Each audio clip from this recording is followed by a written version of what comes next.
Hi, I'm John Kenfield from the Solutionist group, and this is session number 27 in a series of 50 videos covering common causes of conflict in family business and what to do about them. Session 27 is addressing the employment of family members. Now, every family business by definition is a private business, and therefore there is both the legal, moral and practical ability for the owners and the leaders of the business to do more or less whatever they want. One of the prime reasons that many family businesses exist is to provide employment for family members. Initially, obviously, the founding members. Subsequently, one of the main drivers for keeping the business going may be the correct or incorrect belief that some family members may have subpar employment prospects, or that they will do better in a family business than they will ever do in any other type of business. There are, of course, other reasons why this happens, but we often see those in place. Now, that's okay for first, second generation business generally, but as soon as you move from second and towards a third generation, we're getting multiple family members candidates for employment from a variety of different households.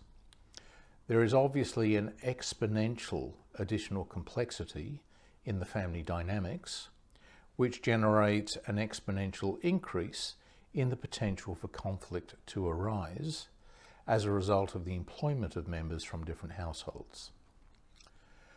When those family members fit in to the business, they have the right attitudes, they have the right skills, and they're really able to contribute for the right reasons, that can work very well.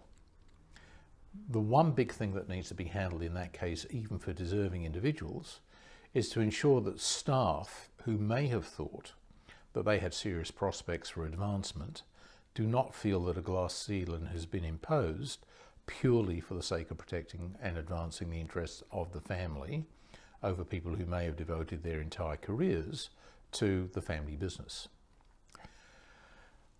If the family member doesn't fit in, we've got a whole different problem. If their work ethic, their attitude towards staff, their competencies, their ability, their intelligence, generally the way they go about life and working life in particular, if that doesn't work, then the business is in serious trouble. Because good staff pick up on that pretty quickly, and because they're good staff, they have other options, and they will exercise those options, particularly if their loyalty to the family is based on a family member who is going to leave at some time in the near future. The ones who stay may therefore not be the best performers, and that's obviously not what you want happening in your family business.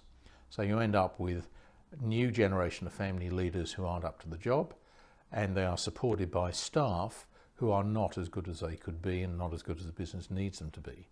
That is not the best possible outcome by any means. If the family member is going to come into a junior role, they usually cannot create too much trouble. If they don't have aspirations to get into management or leadership, well, if the business can afford them, that's okay.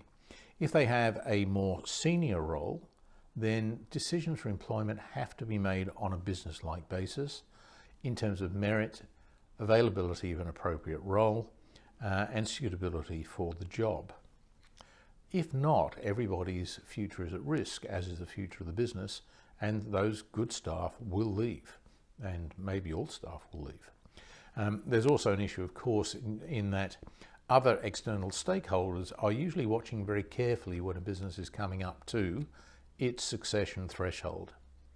Suppliers and even major customers want to know that there will be continuity at least as good a level as the services they've received in the past.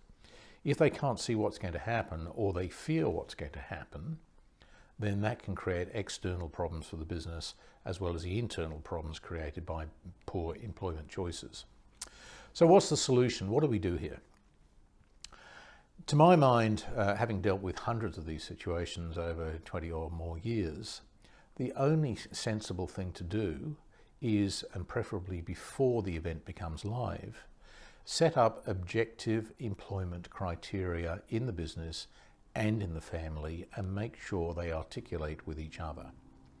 Within the business, you need a modern, appropriate organisation chart. You need some sort of performance management system appropriate to the business. You need detailed job descriptions. You need to identify the necessary competences for people in critical roles. And then finally, you need to look at the people you've got and see whether they have got what it takes to fill those key roles, or whether they can be trained and developed into those roles within a reasonable time.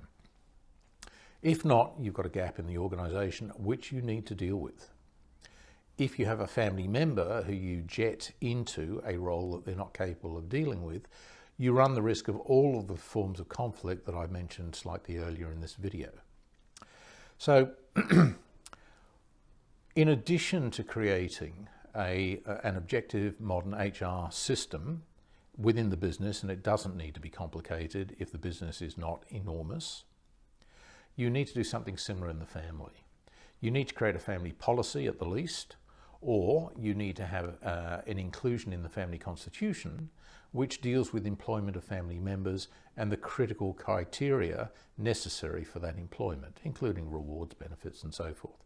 That should articulate with the HR policy in the business, so the two are complementary, and when the question of employment of a family member comes up, you don't have to rush around making up rules on the spot.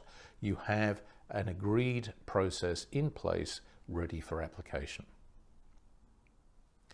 If you found this video useful, please share with others, and please take a look at some of the others in the sequence. If you need help, just contact us at the Solutionist group. Thank you.